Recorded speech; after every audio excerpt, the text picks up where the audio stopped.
Olá, povo querido, mais um episódio, mais um momento de encontro nosso com o Cientificamente. Nós estamos aqui cada semana conversando, falando sobre convergência de ciência e espiritualidade. E também sobre os aspectos científicos do comportamento humano. A nossa fé tem um viés científico muito pesado, muito forte, que infelizmente houve uma ruptura séculos atrás, mas pela graça de Deus, cada vez mais, a ciência descobre que ela precisa da religião, da fé.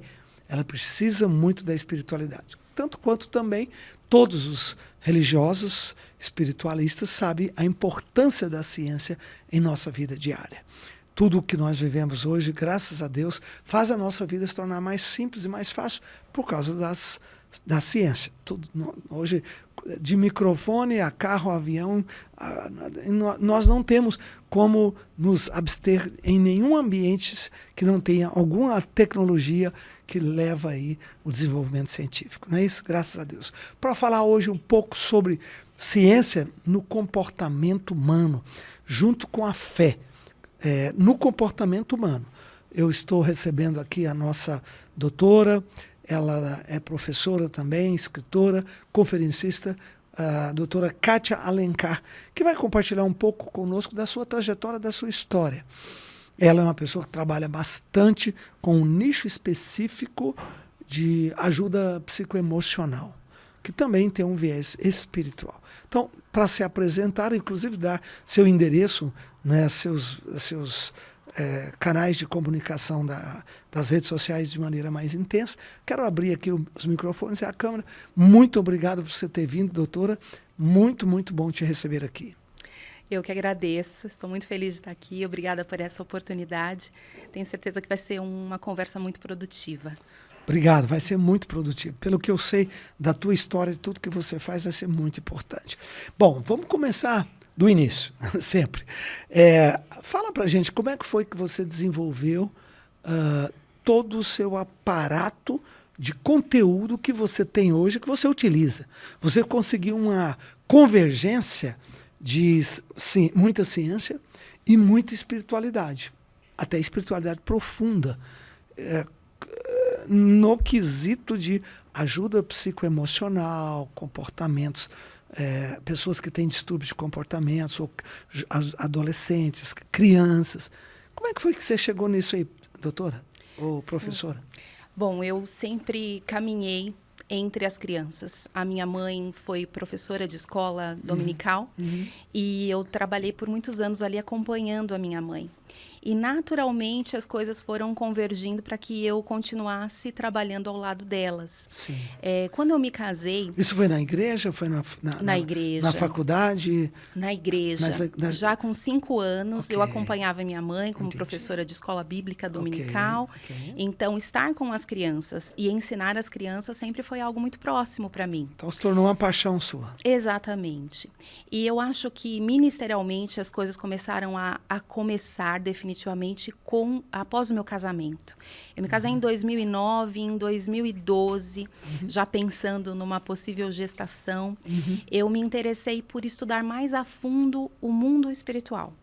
Então, aí eu comecei a estudar no antigo Instituto Neuza Itioca. Você estudou com a nossa querida pastora e doutora Neuza. Sim, Eita, saudosa gente. doutora Neuza, Sim. muitas aulas com ela. Eu fiz praticamente todos os cursos do antigo Ágape Reconciliação. Passei ali pelas turmas de intercessão, cura, profético. E essa caminhada finalizou ali com um curso que foi um divisor de águas, um curso chamado Flechas, onde nós trabalhávamos diretamente com cura e libertação para crianças. Ali eu comecei a entender que o universo infantil também é uma tríade. É composto por corpo, por alma e por espírito. Claro. E ao término desse curso eu recebi uma palavra profética muito específica, que eu iria ser usada pelo Senhor, pela graça dele, para tirar muitas crianças da escuridão. Olha. E eu me lembro que quando essa palavra veio a mim, eu não questionei o como, mas cheguei a pensar de que maneira isso seria possível, como meus braços poderiam alcançar tantas crianças, como foi dito ali. E hoje, passados já alguns anos dessa palavra, com tudo que tem acontecido, eu entendo que a cada mãe que eu ministro, a cada professora que eu ensino, elas são a extensão desse braço. Entendi. Eu trabalho diretamente, hoje, orientando mães. O Senhor me diz que não há como ensinar as crianças no caminho, se nós não trabalharmos primeiro com os pais. Sim. Naturalmente, isso não deveria ser necessário se bastasse como se basta a palavra de Deus. Mas, infelizmente, nós estamos hoje num cenário onde muitas pessoas não leem a Bíblia, não estudam profundamente. Sim. E Deus tem dado estratégias para que nós possamos alcançar essas famílias. Sim. Então, hoje eu estou, na maior parte do tempo, nas mídias sociais, falando com mães, ensinando mães. E você tem na mídia social, você tem cursos, você tem atendimento também, você tem terapia, você tem consultório, tudo isso.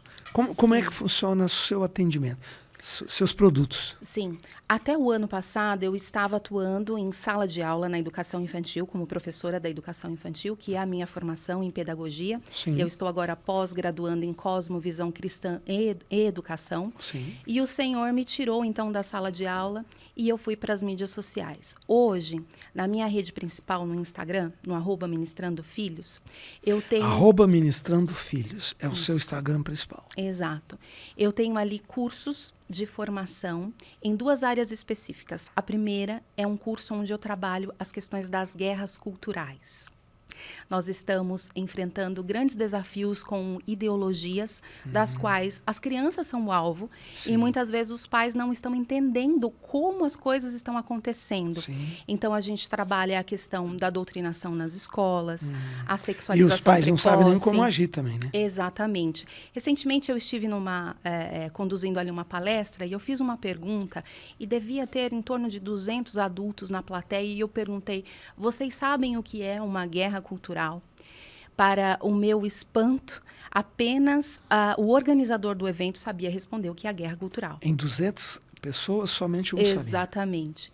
Então, isso mostra que é necessário primeiro um trabalho de educação para depois um ensino do combate. Sim. Porque os pais estão sentindo que há um inimigo Sim. que está mirando em seus filhos, mas eles desconhecem de fato qual é esse inimigo. Então, eu entro nesse papel de apresentar quais são esses inimigos. E um deles, principalmente, é a mídia. Então, ali eu sou procurada bastante na rede social para falar sobre a influência de conteúdos. Eu me especializei nessa área de conteúdos que estão gerando nas crianças mudanças de comportamento, influências espirituais. E tudo isso trabalhando a questão pedagógica e também espiritual. Não dá para separar as duas. É como a boa ciência e a palavra de Deus. Elas caminham juntas. Perfeito. E além desses cursos, eu também dou mentoria para mulheres. Minha mentoria se chama Mentoria Mulheres que cuidam, porque para você cuidar do seu filho, você primeiro precisa se sentir cuidada por Deus, né? E Deus usa pessoas para nos levar até eles. Que bom. Então, tem sido um trabalho de restauração muito bonito. Que ministério diferente. É um ministério espiritualizado, mas aberto, né? Tá ali disponível para a sociedade como um todo. Não está restrito a uma instituição. Exatamente. Né? Que bom. Doutora, e como é que casos você tem encontrado de distúrbio nas crianças hoje mais recorrente? Por exemplo, o que poderia trazer preocupação para um pai? Meu filho está ansioso, meu filho está com medo, não dorme, vê vultos, meu filho está sendo induzido, por exemplo, para tomar algum remédio, cheirar algum pozinho, de maneira até inocente. O que você tem encontrado nessa caminhada? São muitas coisas, mas que os pais deveriam saber. E se preocupar. A maioria dos problemas vem da mesma origem, vem das telas. O acesso incondicional às telas tem feito com que essas crianças tenham acesso a conteúdos inadequados, ou conteúdos que devem ser acessados, mas estão sendo acessados precocemente. Então, nós estamos falando de acesso à pornografia, acesso à violência. Hoje o acesso à pornografia acontece com que faixa etária que você tem trabalhado na sua experiência? Eu já atendi crianças já a partir dos 7 anos que já são viciadas em pornografia. 7 anos, doutora? E o que mais preocupante... E como é que essa criança teve acesso a isso, doutora? Tem crianças nessa idade que já têm o próprio aparelho de celular. E o pai acha que ele está monitorando, colocando ali um aplicativo de controle. Mas veja, hoje a mídia social mais acessível para ter acesso à pornografia é o WhatsApp. Então, tem pais, por exemplo, que falam, não, meu filho não tem acesso porque ele não tem TikTok, ele não tem Instagram. Mas ele tem WhatsApp? Não tem YouTube. Então, ele tem acesso. Não tem YouTube. Então, ele tem. Porque no WhatsApp, eles trocam mensagens e é muito fácil não deixar rastros.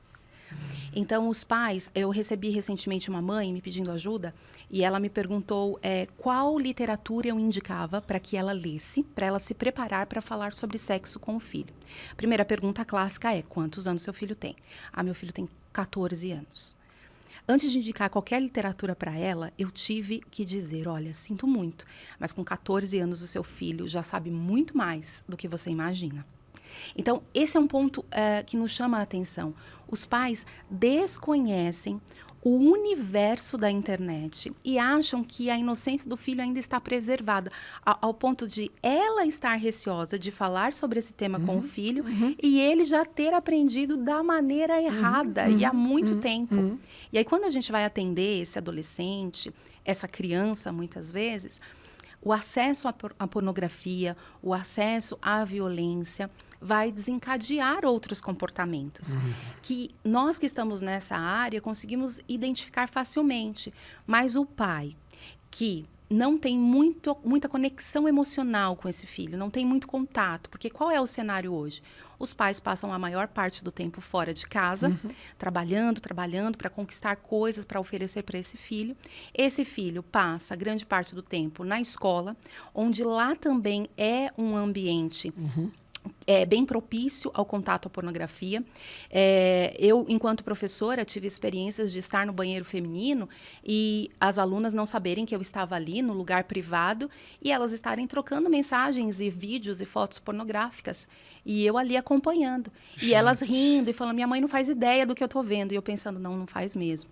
Então, foi até interessante Deus ter me colocado por um período dentro da escola, porque hoje eu falo de coisas que eu vivi. De coisas que eu vi.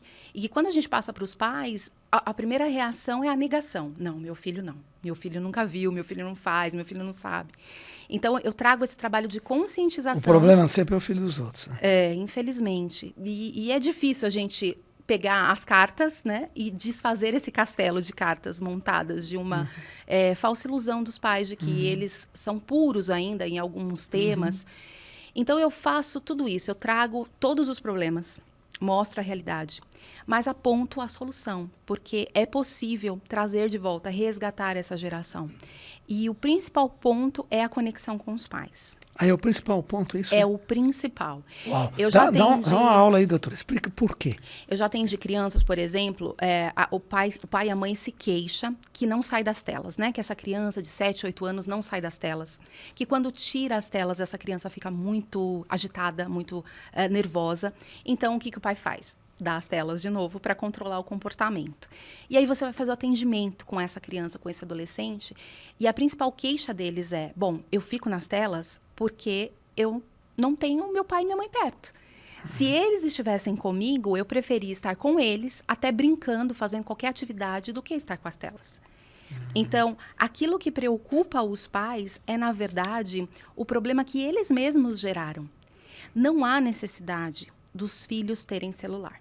Quando eu falo isso, eu sou muito rechaçada nas mídias sociais. E aí eu tô falando aqui mais uma vez. Sim, não. Vou aqui ver mais comentários. Você tem toda a liberdade. Mas Qual a idade? Qual o corte o porquê. Que você acha? Ou não tem? Bom, especialistas de diversas áreas da educação, da psicologia, da neurologia, indicam que a idade mínima são a partir dos 12 anos. Mas, para mim, há muitas ressalvas com relação a isso. A gente tem que analisar individualmente, não estatisticamente. Qual é a maturidade?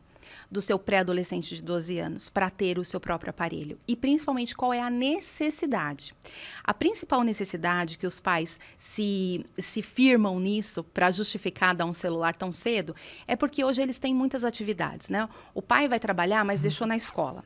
Da escola, ele pega peru escolar e vai para o inglês. Do inglês vai para o judô. Do judô vai para o Kumon. E vai se locomovendo e o pai diz que então precisa se comunicar, né? Com essa criança, com esse pré-adolescente.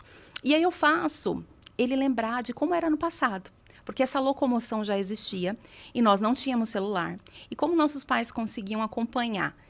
Bom, eu digo que o motorista da van, da Kombi, ele tem celular e você tem o WhatsApp dele. Então, nesse período de trajeto, você consegue, se necessário, tirar qualquer dúvida com essa pessoa. Perfeito. Enquanto estiver no Kumon, tem a secretaria. Enquanto estiver no judô, tem a secretaria da academia, tem a secretaria da escola. Então, não há justificativa para um celular tão cedo, um próprio aparelho na mão deles. É uma solução inteligente. Sim, e é uma solução que vai fazer com que você previna o seu filho de ter acesso a esses conteúdos inadequados. Sim. E também a autoestimulação. Perfeito. Porque a própria luz do celular suprime a melatonina do cérebro, dos olhos, perdão. E nós temos visto aí cada vez mais crianças e adolescentes usando óculos precocemente. Nós temos visto cada vez mais essa geração extremamente irritadiça, sem paciência, sem valorizar o ócio. No ócio que eles desenvolvem a criatividade. Nós vemos uma geração... A criança hoje não brinca mais, né? Na não rua. Brinca. E sabe o que eles ficam fazem? o tempo todo na telinha. E sabe o que eles fazem? Como é nato a questão do brincar, né? Deus estabeleceu a infância dentro da criança e toda essa ludicidade, como eles sentem a necessidade de fazer algo que eles não fazem. Olha que curioso. Ao invés deles brincarem, eles usam o celular e acessam canais específicos do YouTube, onde há influenciadores que estão ganhando dinheiro para brincar e o seu filho assistir ele brincando. É mesmo? Olha que coisa. Olha que coisa tenebrosa.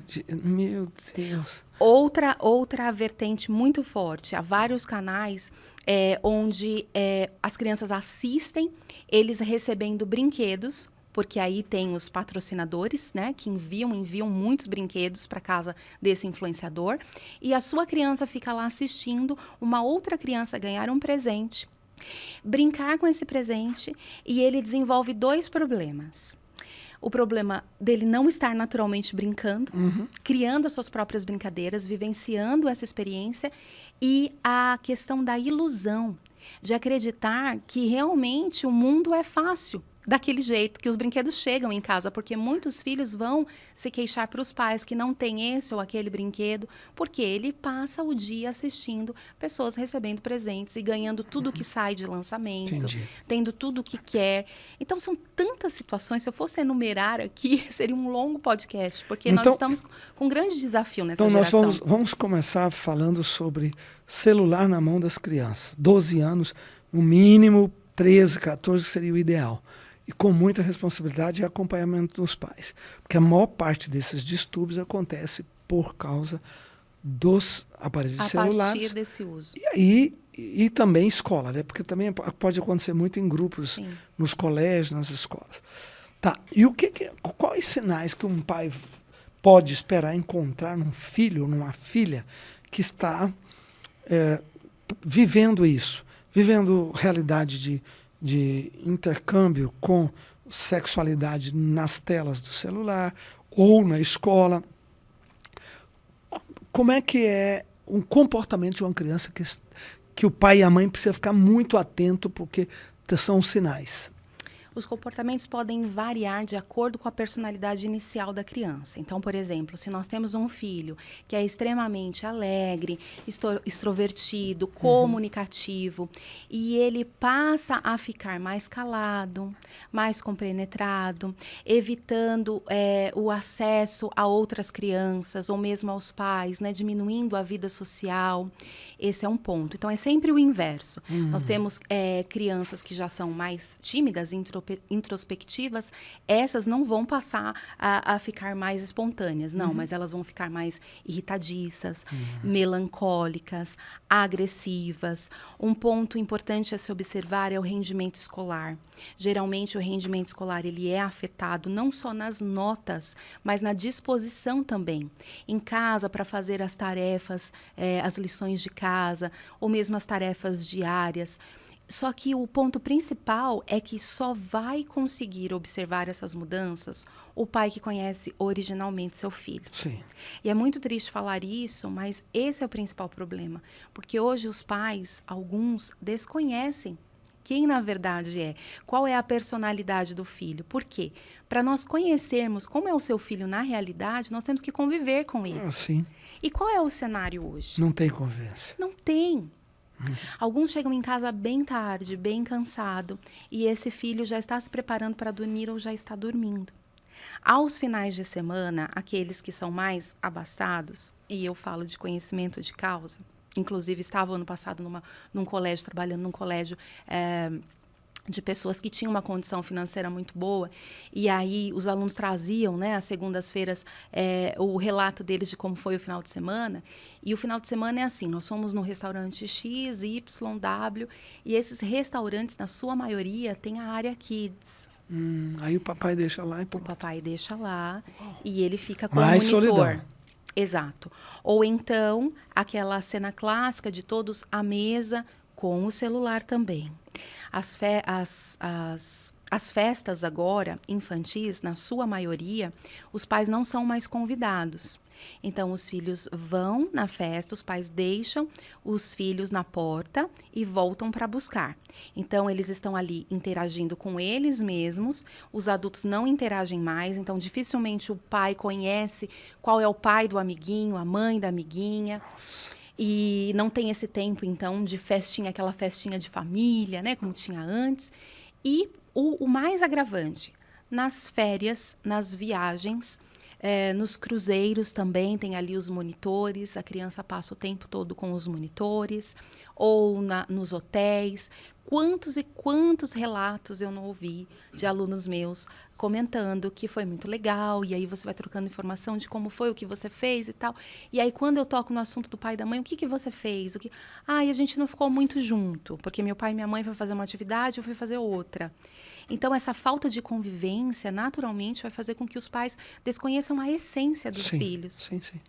E quando há uma mudança, eles não identificam. Porque eles vão falar assim, é da adolescência, sabe? Chega essa fase, eles ficam assim mesmo, mais emburrados, mais tempo no quarto. E nós estamos perdendo os nossos filhos dentro do quarto deles. Que coisa. As crianças estão sofrendo abusos de diferentes gêneros dentro do quarto, com o aparelho que o pai pagou, com o Wi-Fi que o pai paga. Ele está promovendo isso. Claro que não de maneira intencional, né? Mas ele está propiciando todo esse ambiente. Por que eu falo de abusos? Há 2 casos bem recentes que eu atendi, 2 crianças da mesma faixa etária, 9, 10 anos, que sofreram um abuso dentro do jogo Roblox.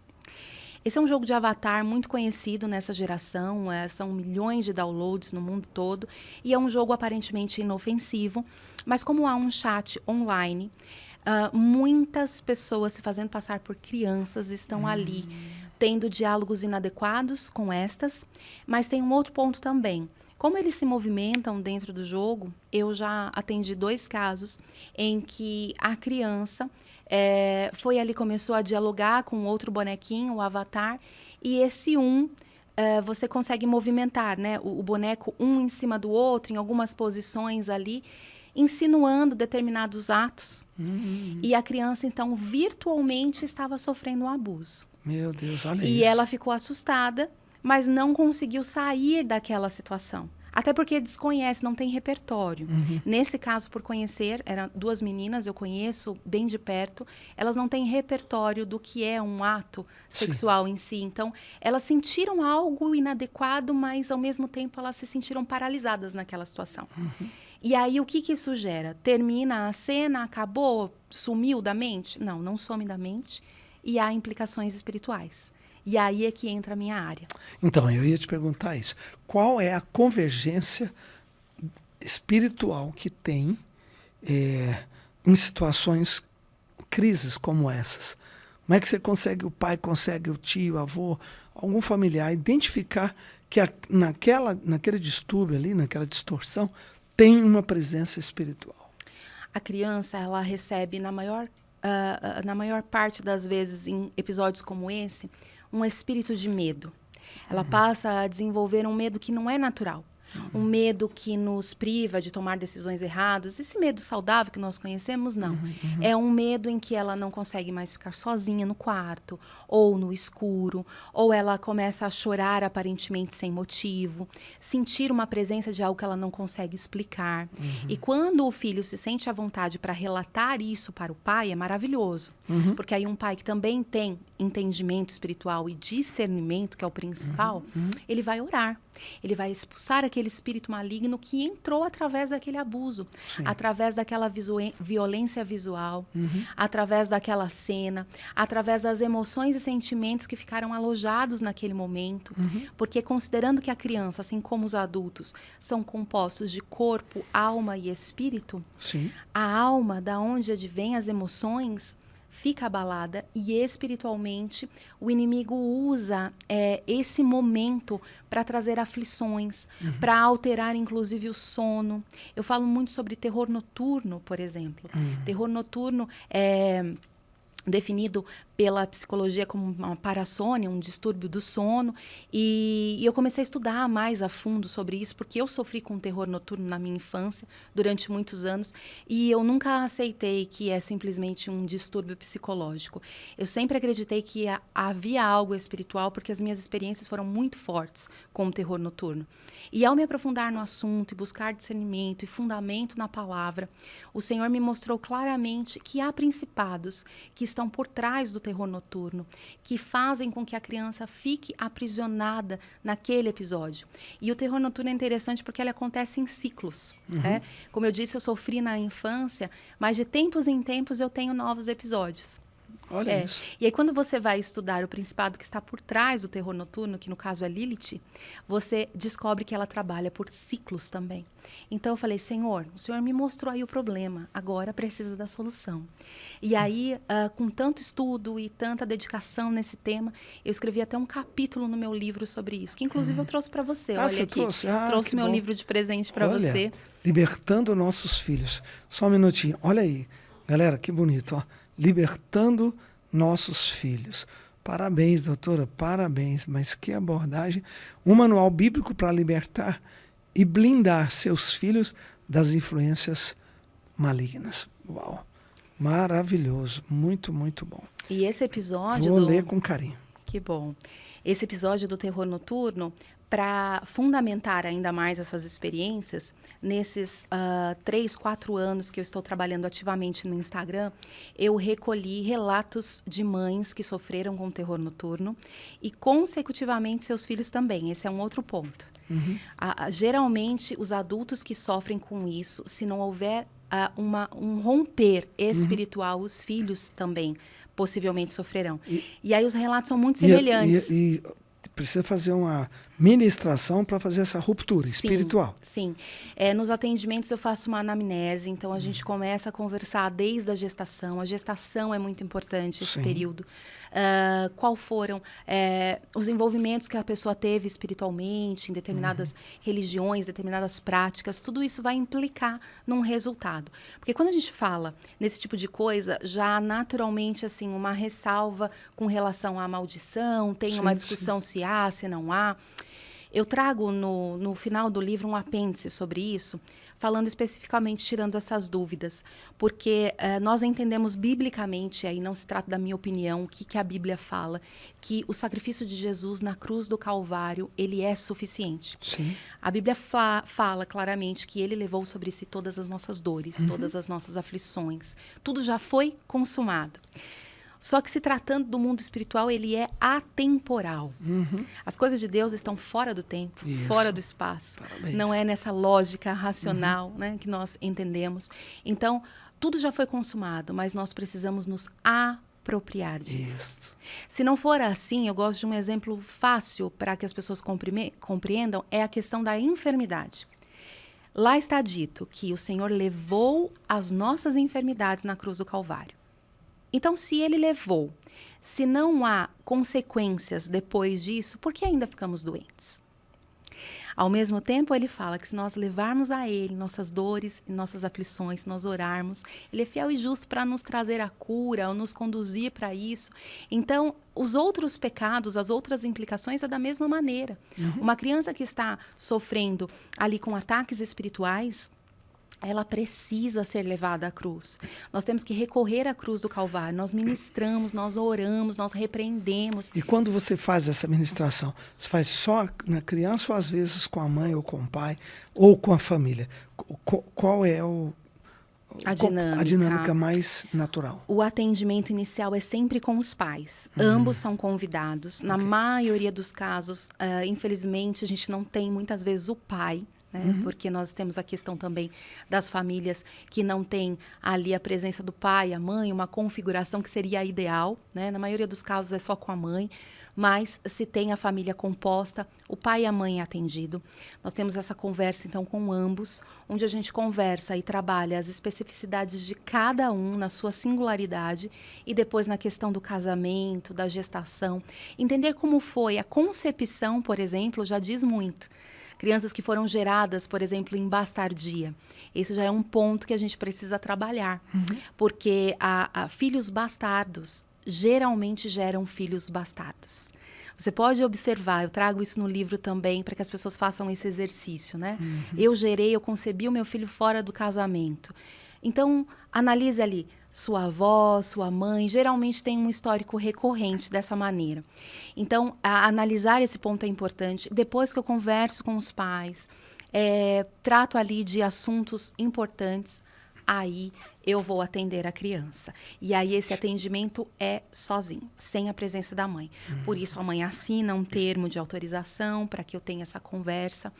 E é interessante porque essas crianças vão abrir o coração. É mesmo, abrem? Elas vão, vão rasgar o coração. Que gracinha, olha isso. Vão rasgar o coração. Porque quando chega nesse ponto da mãe precisar nos procurar para esse tipo de atendimento, nós estamos falando de situações já bem graves. Né? Onde a psicóloga não conseguiu resolver, onde ele não se abriu com a professora, não se abriu com os pais. Então, uma pessoa teoricamente estranha, mas que está ali direcionada por Deus, porque quem faz é Deus, né? A graça dele todinha. Já tive casos de sentar na frente da criança e a criança falar e eu pensar assim, Espírito Santo de Deus, o que eu faço? Porque todo o meu repertório de anos de estudo, eu não consigo achar uma solução para esse caso. E o Espírito Santo de Deus que faz. É linda a transformação. Que pensa. E, assim, depois a gente compartilha com os pais aquilo que o filho autoriza. Porque se houve a cura, houve a libertação, não é necessário mais tocarmos em alguns pontos, mas há casos de reconciliação entre pais e filhos. Há muito choro, muito quebrantamento. E esse coração quebrantado o Senhor não despreza. Então, tem histórias lindas, assim. Provavelmente você também tem histórias onde os pais ficaram transtornados quando ouviram. Quando souberam. E os filhos abrindo o coração para eles. Né? Sim. Teve um caso que a mãe ela ficou muito surpresa quando o filho autorizou que eu comentasse, depois ele também compartilhou com ela, que ele já se cortava há vários anos. E a mãe e o pai não sabiam disso? Não, nem sequer desconfiavam. E assim que ele entrou na minha sala, eu olhei para o ministro que estava comigo, porque essas ministrações nunca são sozinhas, né? O ideal é sempre que tenha um homem e uma mulher. Há também um intercessor, porque nós estamos falando de coisas espirituais. Então, tem alguém ali orando, nos cobrindo em oração, na brecha. E assim que ele entrou, um olhou para o outro, porque assim, há evidências espirituais e há evidências que são naturais. Sim. A evidência natural, por exemplo, um adolescente, num calor de 30 graus, como o de São Paulo, que fazia naquele dia, e ele entra na minha sala com moletom, com capuz, isso já é um indicador de que pode haver algo errado. Ele está escondendo alguma coisa. É possível.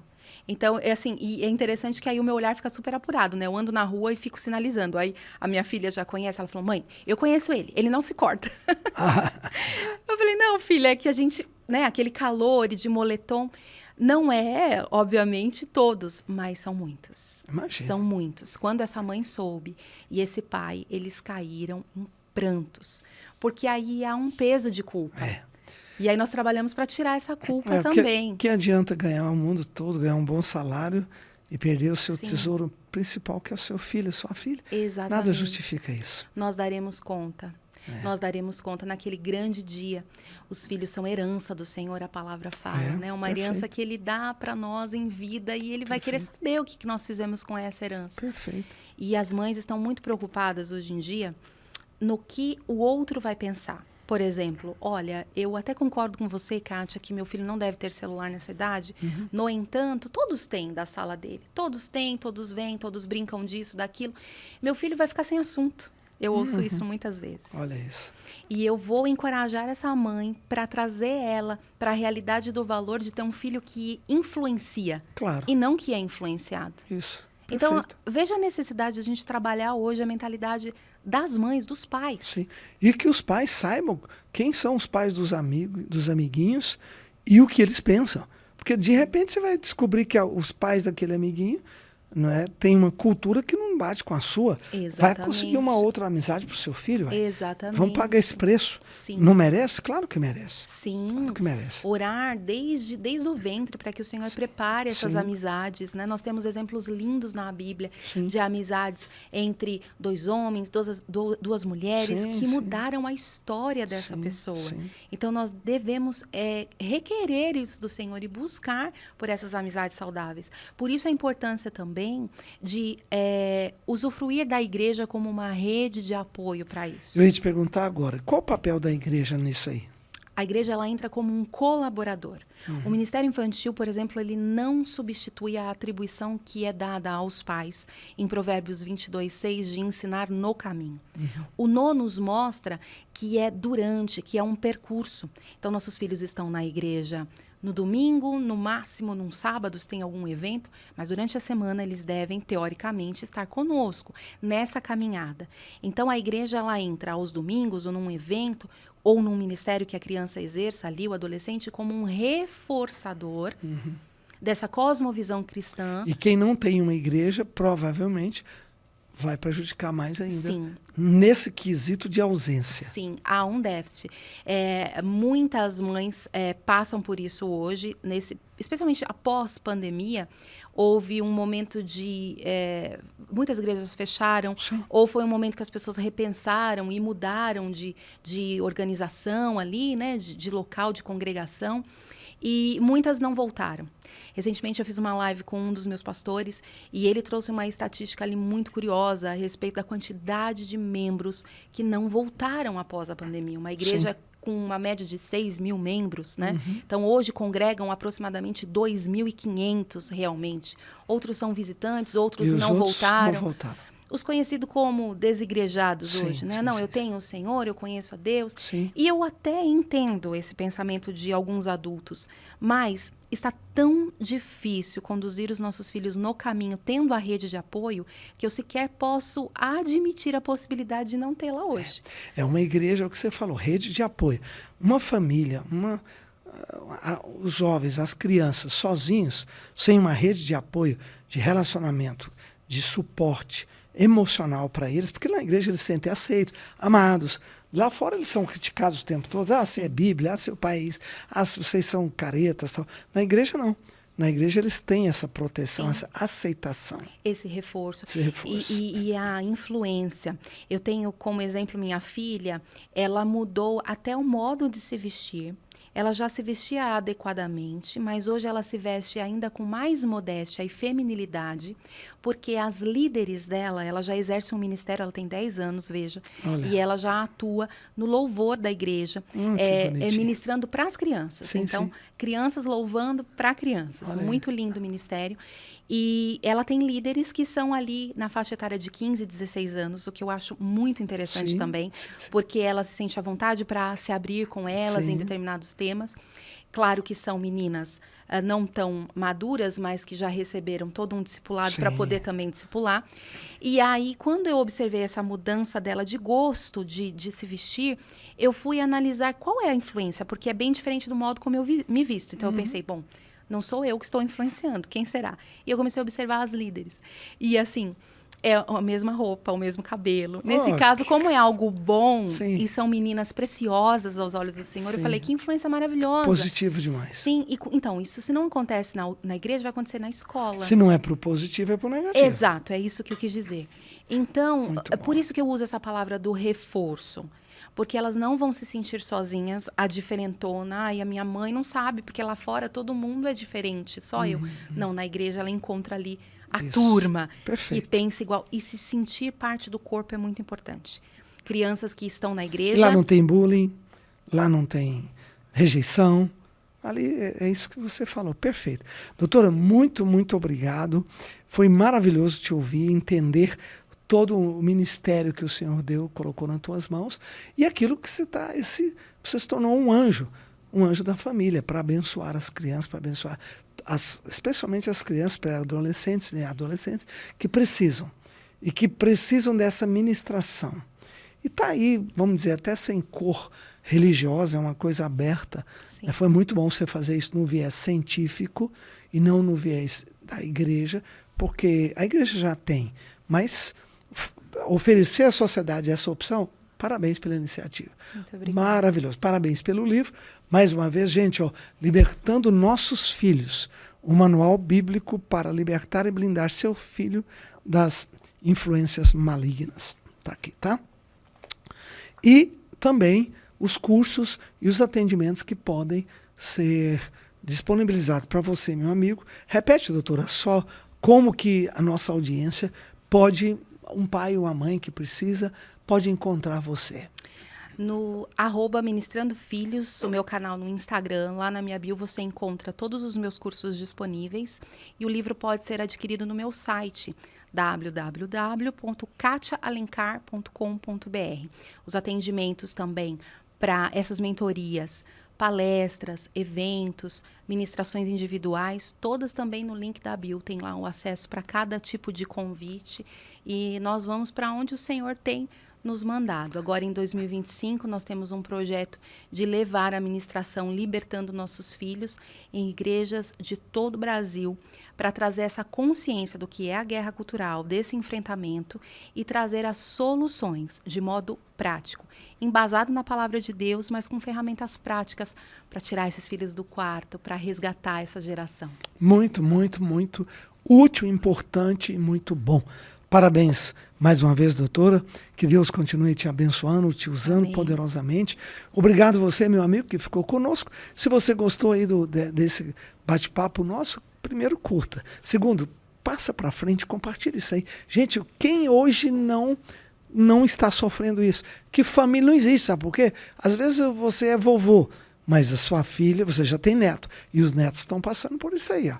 Essa pressão. Não existe. Então, ajuda-nos a divulgar isso, para proteger nossos filhos, nossos pré e adolescentes, para que eles possam ser resgatados. Não vamos deixar o inimigo sequestrar nossos filhos e levá-los para a Babilônia.